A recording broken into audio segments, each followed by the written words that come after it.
Fist of the First Men. Think of how old this place is. Before the Targaryens defeated the Andals, before the Andals took Westeros from the First Men, thousands and thousands of years ago, the First Men stood here, all through the long night. In this video, I'll discuss the coming of the Andals and the Age of Valyria, so stay tuned for that.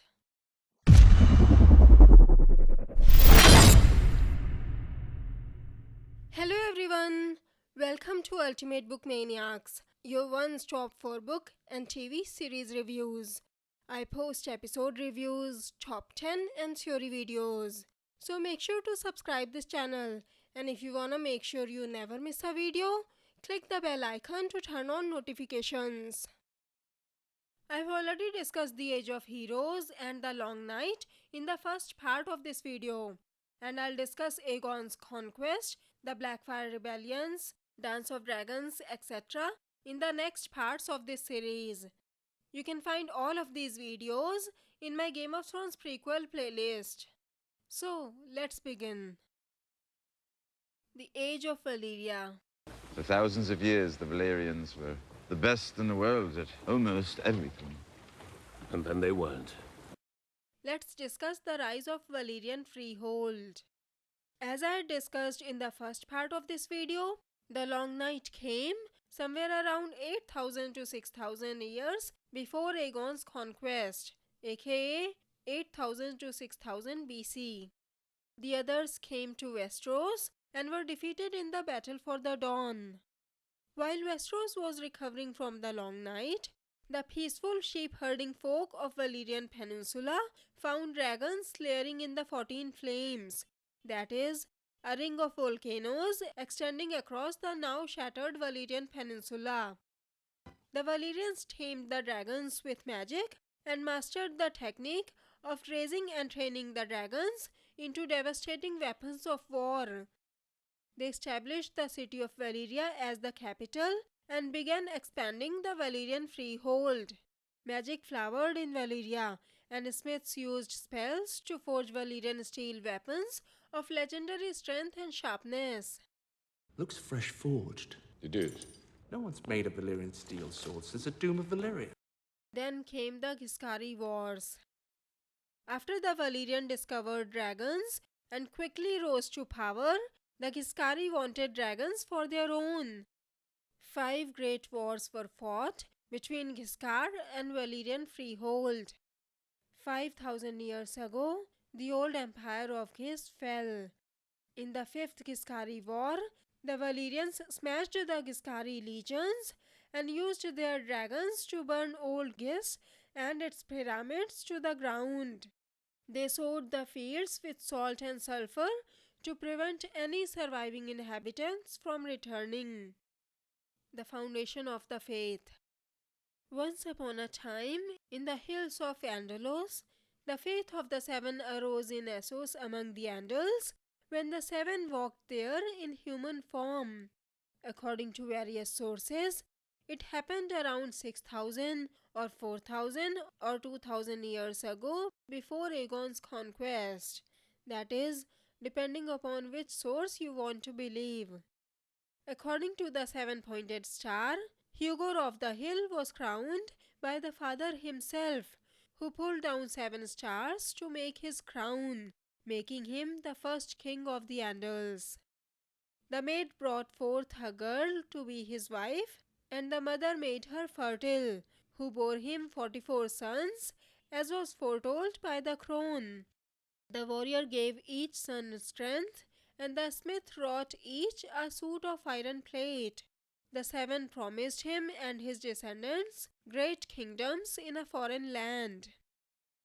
Following the defeat of the old empire of Gis, the Valyrians sought to expand their territories. The brave men didn't kill dragons. The brave men rode them from Valyria to build the greatest civilization this world has ever seen. The Andals fled to Westeros to flee the upcoming Valyrians and to prevent slavery. The Andals crossed the narrow sea and landed on the eastern shore of the Fingers in the Vale. They came under the banner of the Faith of the Seven, with 7-pointed star carved into their chests, wielding weapons of steel. The Andals warred with the first men and the children of the forest for centuries in an attempt to drive them out. One by one, the 6 southern kingdoms fell and most of the weirwood trees were destroyed. The old gods have no power in the south. The weirwoods there were all cut down a long time ago. How can they watch when they have no eyes? Only the north remained unconquered because of Mort Cailin and the Neck. Though the north remained secured, the children began their slow withdrawal from the lands of men, retreating deeper into the forests north of the wall. The Iron Islands also fell to the Andals almost 1,000 years after they began invading Westeros. The Seven Kingdoms.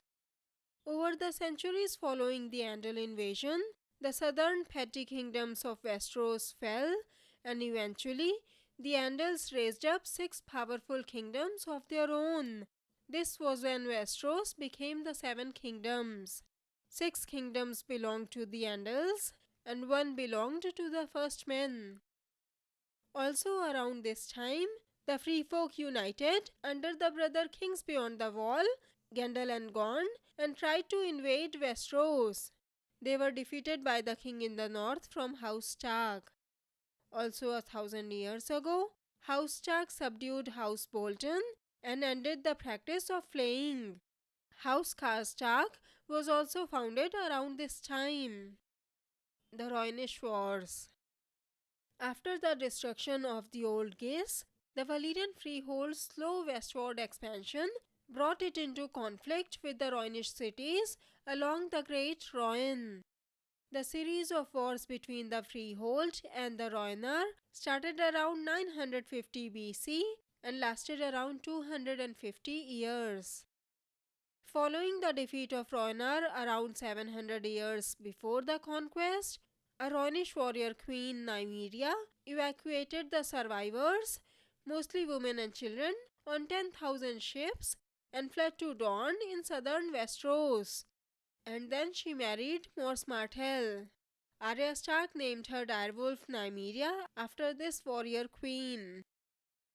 The Valyrians. 326 years before Aegon's conquest, the Valyrians annexed a small island off the east coast of Westeros. They used magic to build a castle with towers shaped to look like dragons. This castle is now known as Dragonstone. The Migration. Almost 12 years before the doom of Valyria, Daenerys the Dreamer dreamt about the destruction of Valyria by fire. The hills that split asunder, and the black that ate the skies. The flames that shot so high and hot that even dragons burned.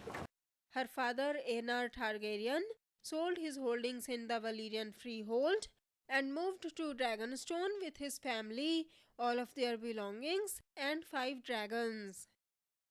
The Doom of Valyria. A city of 1,000 years. The doom consumed it all alike. This is what remains. 12 years later came the Doom of Valyria, and the Targaryens were the only Valyrians and dragon riders left alive in the world.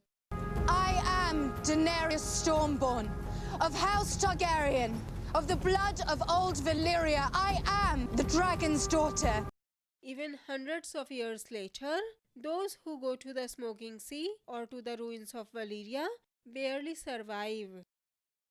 The smoking sea. You know what they say? The doom still rules Valyria. If you've watched my Game of Thrones finale part 2, the Targaryens video, you know my theory on the curse of Valyria. I still believe the curse followed the Targaryens and eventually ended with the death of the last pure-blooded Valyrian, aka Dany. I think now the doom will be lifted and Valyria would become inhabitable once again. What do you think? I'll post the 3rd part of this video next week and I'll discuss Aegon's conquest in that video. So, what do you think of this video? Don't forget to tell us in the comments. If you like this video, please click on the like button below, share the video and subscribe to my channel. Have a great day. Bye bye. See you in my next video.